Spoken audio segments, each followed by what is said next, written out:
My God, it's Stone Cold. The Hellraiser is back. Here we go.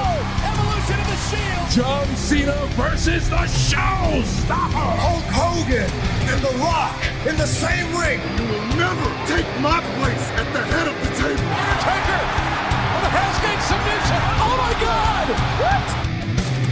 My God, Michaels just kicked Cena's head off. The Monday Night Wars have come to WrestleMania. It'll be The Rock. It'll be Austin one-on-one. Third and five to the Undertaker. Do you believe in miracles? The streak is over.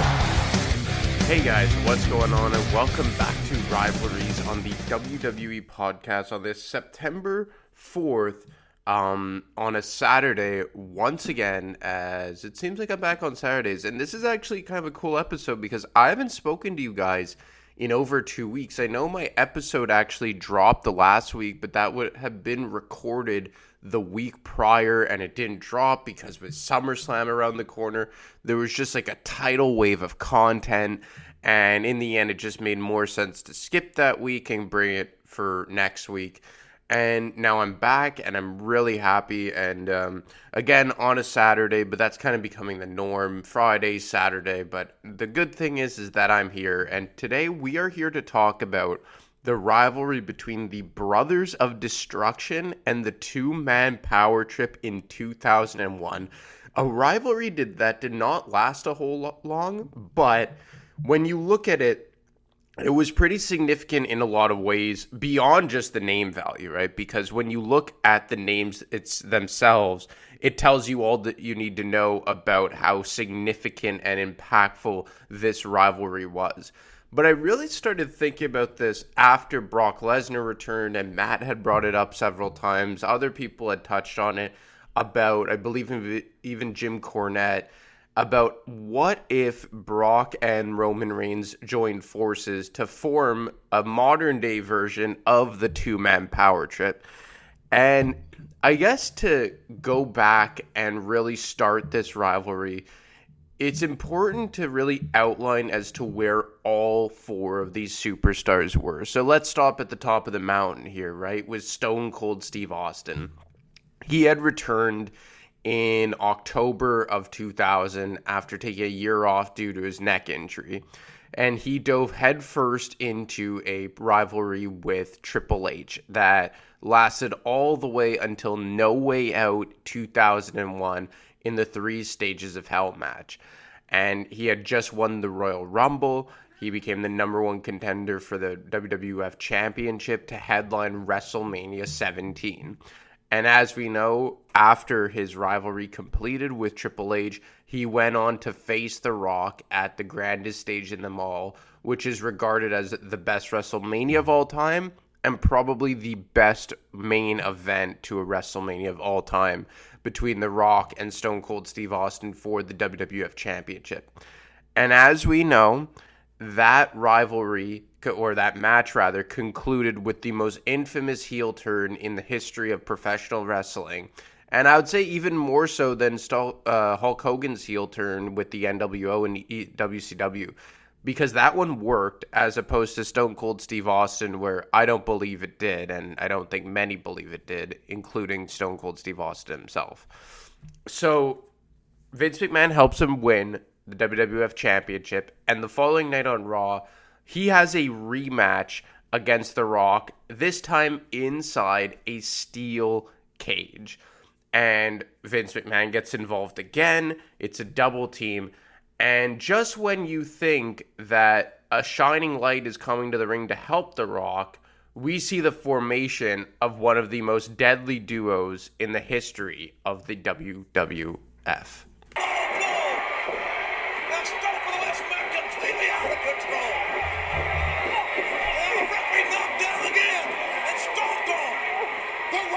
Trapped inside the cage! The Rock is trapped inside the cage with Stone Cold Steve Austin, a merciless rattlesnake, and the chairman of the board of the WWF, Mr. McMahon! Here comes the game! It was all right earlier this morning, and he's got the sledgehammer! Oh my God! Mr. McMahon trying to restrain his son-in-law! He was irate, he wanted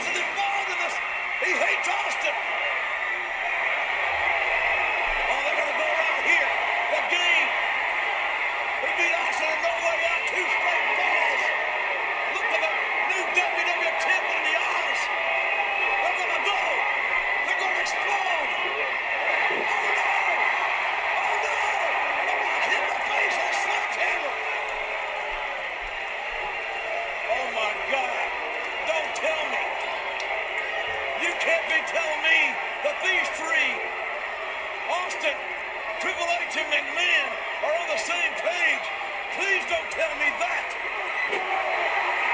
Oh, for the love of God, The Rock, the vicious, being assaulted by three men and a damn sledgehammer. The Rock is being decimated, physically destroyed. And my God, this is not right. We are witnessing the end of the people's dream. We are witnessing the destruction of The Rock. The stir. Academic at this point. The Rock is totally defenseless. And now Triple H and Austin talking trash to the fallen Rock. This match is disintegrated all the way to the depths of hell. Thanks to Mr. McMahon, Austin, and the gang.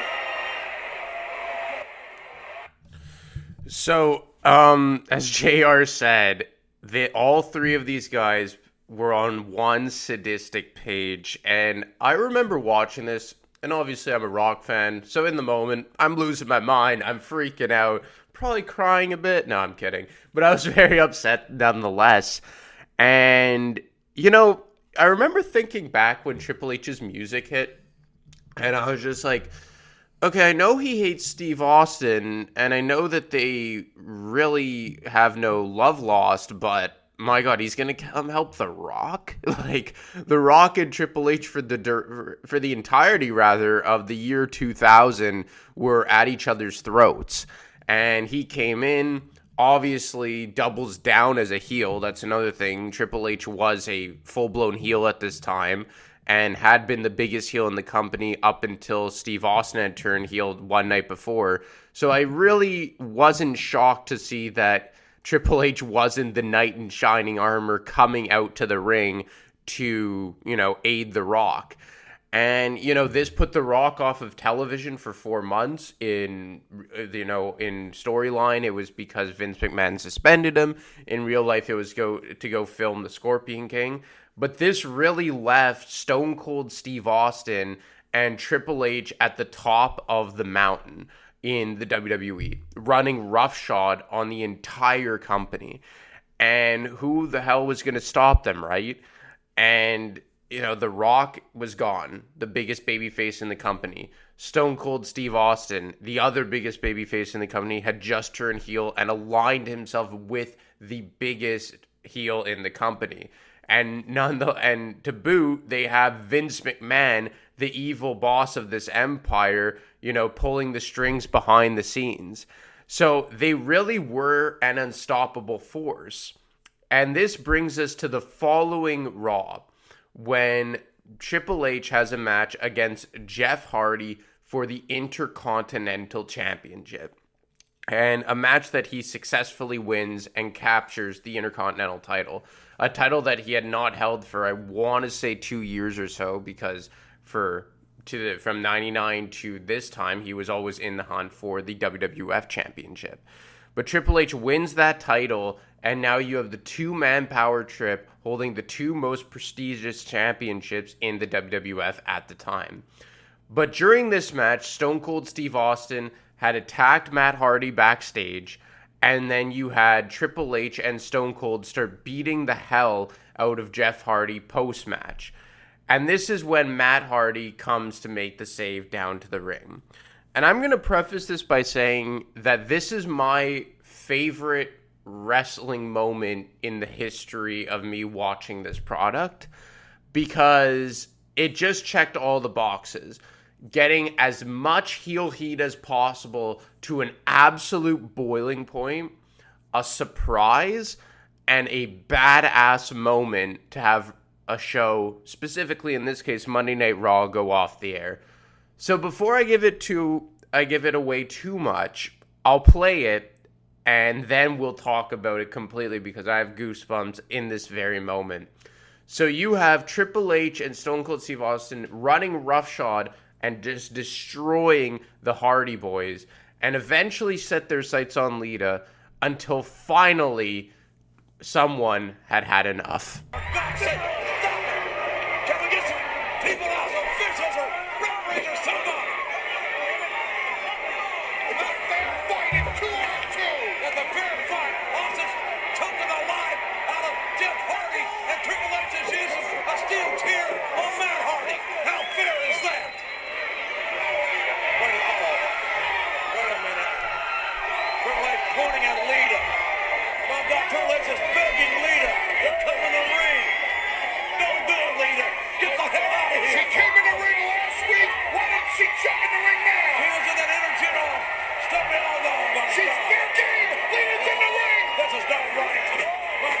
is not right. Fair game. This is fair game my ass. These are two grown men stalking this. Wait a minute. What the hell? The Undertaker and Kane. Maybe they've seen enough.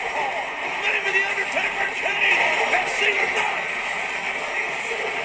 I shudder to think what Austin and Triple H are going to do to Lita again. But by God, this is it right here. The Undertaker and Kane taking their time. This place is going to erupt. Austin in the game. Wait a minute.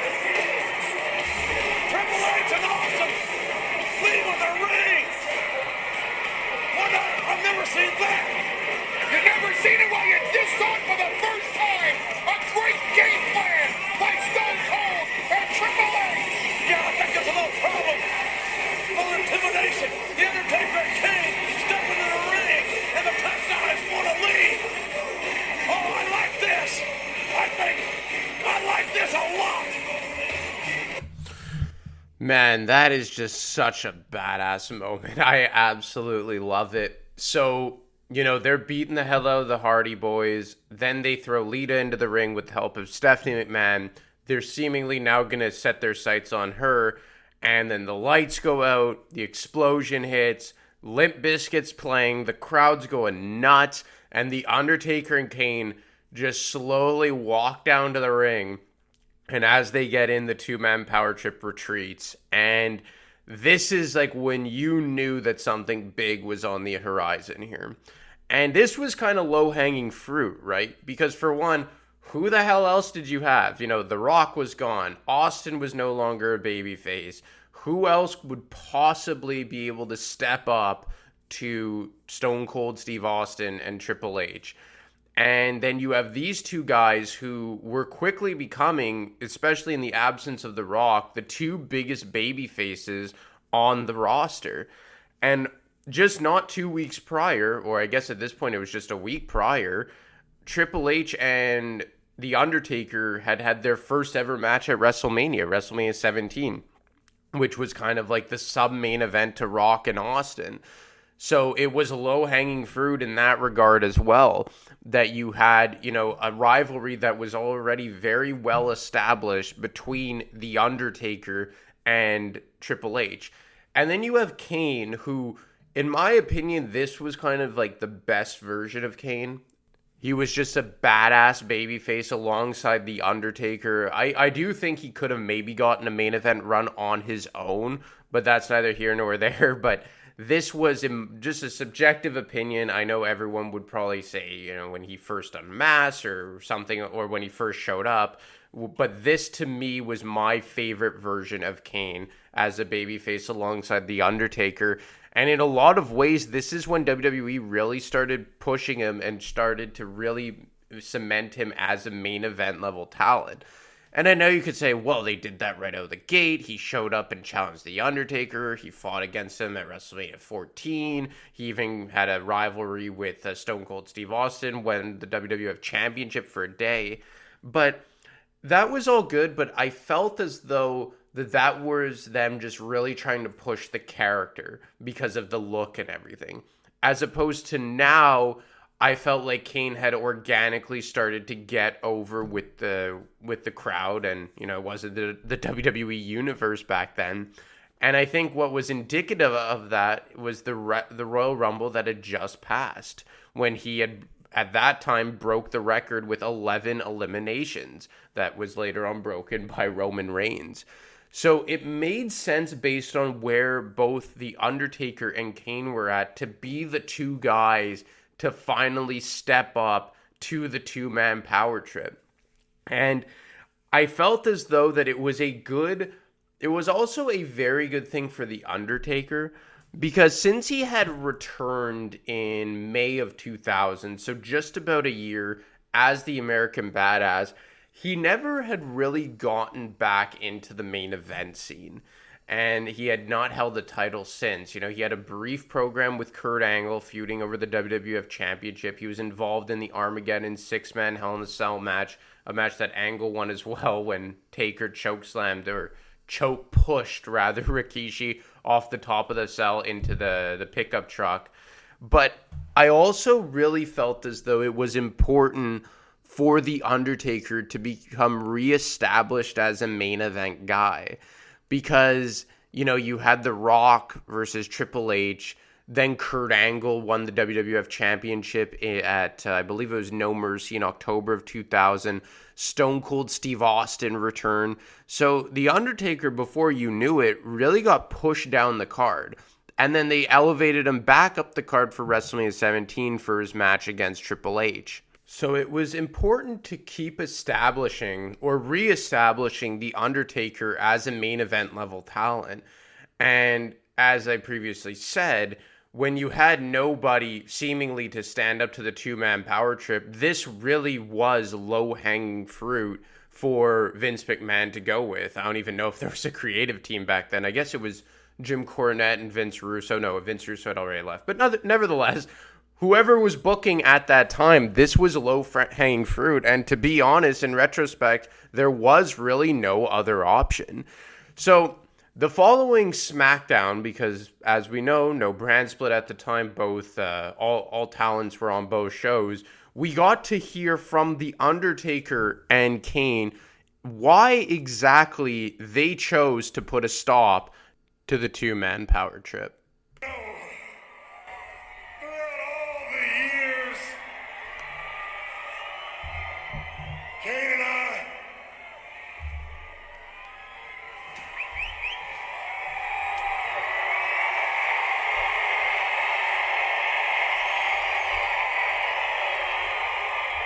A decade of destruction with The Undertaker here. Kane and I we've never been known for our sense of humor. It hasn't exactly been a decade of laughs.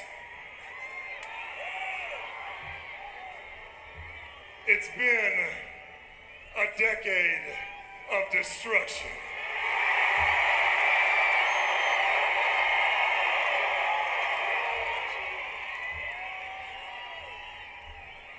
But I do have to admit, Triple H a couple of weeks ago, he said,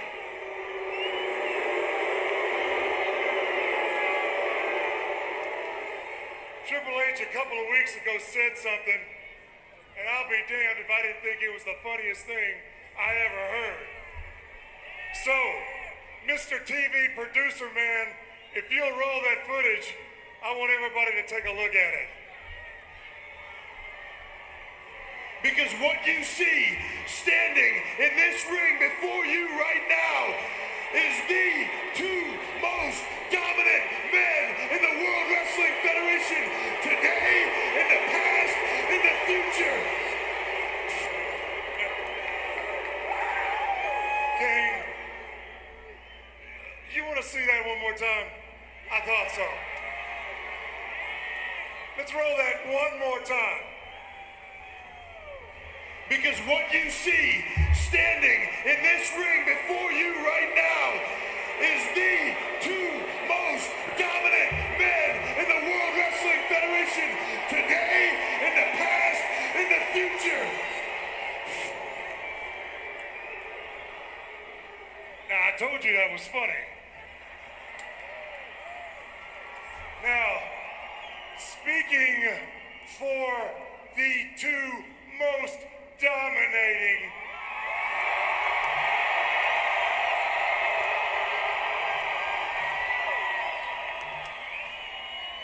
forces of destruction, I don't want Triple H and Austin to feel like we're offended. We find it pretty damn funny. So that's pretty much what it boils down to, right? As to why The Undertaker and Kane inserted themselves into the business of the two-man power trip. And the SmackDown prior, because I had actually made a mistake in the timeline here. This was the Raw right after that. A week later, still on Raw, that the Brothers of Destruction had initially intervened with the Brothers of Destruction. And the SmackDown in between, Kane and The Undertaker had defeated Edge and Christian for the World Tag Team Championships. And following this, the Edge and Christian come out, attack Kane and The Undertaker, but it turns out just to be a distraction for the two-man power trip to get involved. The Hardys get involved. There ends up being an 8-man tag team match between the Brothers of Destruction and the Hardys against Edge and Christian, Austin, and Triple H. And then it eventually breaks down into Kane and Undertaker versus Austin and Triple H. But at this point, now you have all the major championships involved in this program. You have Kane and The Undertaker holding the tag titles. You have Triple H holding the Intercontinental title. And Stone Cold Steve Austin as the WWF champion. And it ultimately leads to a winner-take-all match at Backlash between the Brothers of Destruction and the two-man power trip. And along the way, you had a lot of work to do, I think, to still really establish Stone Cold Steve Austin as a heel. And obviously aligning himself with Triple H, the biggest heel in the company, along with Vince McMahon. You're off to a good start, but I truly do think that this was an uphill battle from the onset here. And it did help that you're bringing in the Brothers of Destruction to pit him against, because they were fairly universally beloved. I think just about everyone loved Kane and The Undertaker. But you were still having to try and fight tooth and nail to push this narrative that Stone Cold Steve Austin was a full-blown level heel. And along the way, they had a lot of work to do in just about 2 or 3 weeks here to establish Stone Cold Steve Austin as that type of heel. And what they end up doing is they really start targeting the arm of Kane. They break his arm. And it's the kind of underhanded tactic that you would see out of a heel, something unbecoming of the Stone Cold Steve Austin we had come to love over the preceding 4 or 5 years, right? So you get to Backlash 2001, winner-take-all match, and at this point, I think almost everyone was fully behind Kane and The Undertaker. But as I previously just said, Kane is down to one functioning arm. That's really the issue here for Kane. And as the match unfolds, and that was another thing, is that I can't remember exactly how it would have worked. Like, if The Undertaker and Kane were to win, like, let's say Kane pins Steve Austin, would he become the WWF champion and Taker becomes the Intercontinental champion and vice versa? Because obviously if Austin and Triple H win, it's pretty straightforward that they just completely just take the 2 tag team titles, and along the way you go. But that was the only thing that was a bit confusing for me, was how exactly the stipulation worked. But this was arguably one of the biggest main events that WWE had put on in recent time, because you had all your major championships invested into one match, all your major stars invested into one match, a massive, massive main event that you're putting all your chips into the table. You're putting all your eggs in one basket.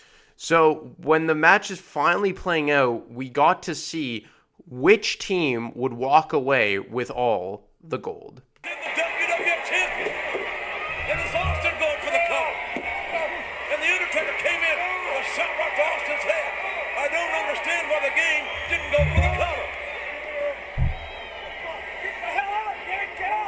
Oh, look out. Choke slam. Undertaker got the choke slam in on the WWF champion. If Kane can make the cover, we've got a new WWF champion. And meanwhile, the billion-dollar princess, Stephanie McMahon Helmsley, has had her distracted. Hey! Oh, the referee just shot Stephanie. He just shot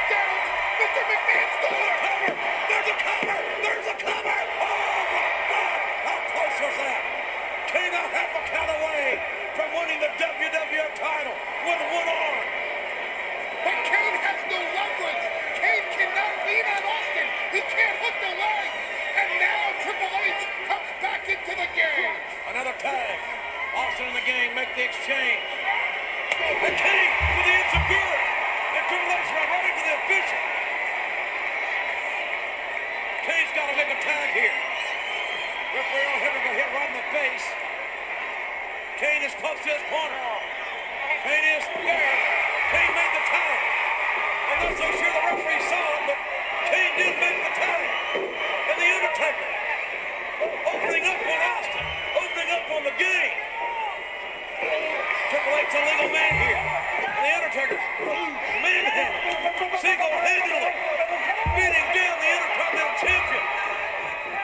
And Austin knocked in the corner. Those huge body shots on the WWE Champion. Undertaker, my God, he's on fire, Paul. He's taking on. So I'm going to stop it right there quickly because at this point you have Undertaker get the hot tag and he's just going, ape you-know-what all over Austin and Triple H. And now you're really starting to see like a typical tag team match unfold. And I don't know if you caught that, but Earl Hebner shoving Stephanie McMahon off the apron, that's just... it's too bad that WWE doesn't involve the referees as much back in the day, as they did back in the day, rather, because it was just great. I found it made it realistic to see WWE officials have like a personal like investment in the match, right? I know that now it's more about concentrating on the stars, but to me, like when you watch sports, you see referees jawing with guys and you hear their names and like they become part of the storylines kind of, but maybe that's just me being nostalgic or whatever. But let's get back to the conclusion of this match as all hell really starts to break loose. Kane barely able to stand. Triple H took the last ride. He's barely able to stand. But Triple H is going to win. And he got knocked back in his face. My God, after all this, are you going to tell me that Kane is going to beat the game for the Intercontinental title here? And the princess is in the ring. Oh, God! For the love of God! Kane kicks Stephanie right in the face. And there's Mr. McMahon with a sledgehammer. Wait a minute. Oh, on the elbow. The sledgehammer. Mr. McMahon was going for the ride, but the game's got the sledgehammer. And right to the head. Oh, my God. McMahon throwing the referee. Give the referee up. The sledgehammer. Hit Kane in the head. No! No, God! No, damn it! No! Tag team champion. Winner of this round is new World Wrestling Federation Tag Team Champions Triple H and Stone Cold Steve Austin. My God, I don't believe it. I don't believe it. Damn it! This is not right, Paul. Believe it because it's happening. He who has the gold has the power. And he who has the power has the gold. Austin and Triple H would not have the gold. It would have been with a damn sledgehammer and Mr. McMahon getting involved. And lo and behold, Vince McMahon gets involved, passes the sledgehammer to Triple H, who hits Kane in the bad elbow, and then subsequently in the head, and gets the 1, 2, 3. And, I gotta say something. Stephanie McMahon took so many bumps back in this era of wrestling. I really got to tip my hat to her. Like, she runs in, and it's such a funny visual, right? Like, Kane's getting Triple H set for the choke slam, and Stephanie McMahon runs at him, and then he just like lifts his foot and boom, she just runs into the sole of his foot. And in my head, I'm just like, even if he didn't see you, like, what are you going to accomplish here, right? But yeah, Stephanie McMahon, I got to tip my hat to her. I'm not the biggest fan of her on-screen character nowadays, but back then, she took so many bumps. It was crazy. Like, she got pushed off the ring apron, then she gets big booted by Kane. And then, how many times did she get rock bottomed or stunned and whatnot? But, then Vince McMahon runs in, and even Vince McMahon at this time, when he used to run, around the ring, because at the end, like, he sprints around the ring, grabs the ref who had been knocked down, obviously, and slides him back into the ring for the 1, 2, 3. Like, Vince McMahon added to this, and it wasn't the end of this rivalry, as the following night, Stone Cold Steve Austin and Triple H really decimated the Brothers of Destruction, just continued to brutalize the arm of Kane, putting it like onto steel steps, smashing it, destroyed the Undertaker. And you really legitimized these two guys as the two badasses and the top dogs in the WWF. Unfortunately, not even a month later, Triple H tore his quad, and it really pulled the rug out from under them. And that was the end of the two-man power trip, and something we were never to see again. And they actually dropped the tag team titles to Chris Benoit and Chris Jericho, another very underrated tag team. I think that, this rivalry as a whole is something that we have never seen since. And I guess we had seen it in a babyface version with the Mega Powers, Hogan and Macho Man Randy Savage. But two heels, the two biggest stars in the company, arguably running roughshod. That was something we were unaccustomed to. And obviously with The Rock out of the picture, there was no main event, elite level babyface to, go to toe with them. But they did a damn good job building up Undertaker and Kane to do that. And I think it legitimized Undertaker and Kane as main event level talents. And I know you can make the case that Taker was already at that level, but he hadn't been for almost 2 years. Like, not since he had returned as the American Badass. I don't think you could really say he was a main event level guy. He was with the Ministry of Darkness and the Dead Man gimmick before he got injured and took a year off. But since returning to as the American Badass, he was kind of like a tweener between the upper mid card and the main event level scene. And in regards to Kane, yeah, that initial push had him in the main event, and he did have a cup of coffee as the WWF champion in his rivalry against Stone Cold in, I believe it was 1998. But that was more just them pushing the character. This time around, I really felt it was the guy getting over his own ability and, them legitimizing him with the Royal Rumble performance, eliminating 11 guys, being the runner-up to Stone Cold Steve Austin. And I just think that this rivalry legitimized the two guys as the main event level heels in the company, and the other two as two legitimate contenders. Maybe not so much Kane, but definitely The Undertaker, able to step up to the plate. And who knows? Maybe we will see Lesnar and Roman do something similar. But then you have to ask yourself, who would be the two guys to step up? Who in the hell would be able to step up to Brock Lesnar and Roman Reigns? And maybe my little my misstep there kind of gave away one of the guys who I think that would be maybe in line to do that in Bobby Lashley, because I think the only two guys that you could realistically and reasonably expect to fulfill said shoes would be Lashley and probably Drew McIntyre. So, I don't know, guys. Would you be in favor of seeing a babyface tandem of Bobby Lashley and Drew McIntyre go up against Roman Reigns and Brock Lesnar? Who knows? I ultimately don't think it will happen. I think that we will get Brock Lesnar versus Roman Reigns part 72. But you never know. We can only hope, right? Maybe they go down both roads. Maybe they start as foes and then they end up as guys against each other. But anyway, guys, that's pretty much all I got for you today. I hope you enjoyed the Brothers of Destruction versus the two-man power trip. My God, easy enough for me to say, eh? But as always, you can get me on Twitter at ADemarco25. You can get Matt on Twitter at wrestling_audio. And you can email him at realwwepodcast@gmail.com. Anyway, guys, stay safe out there, and I'll talk to you next week.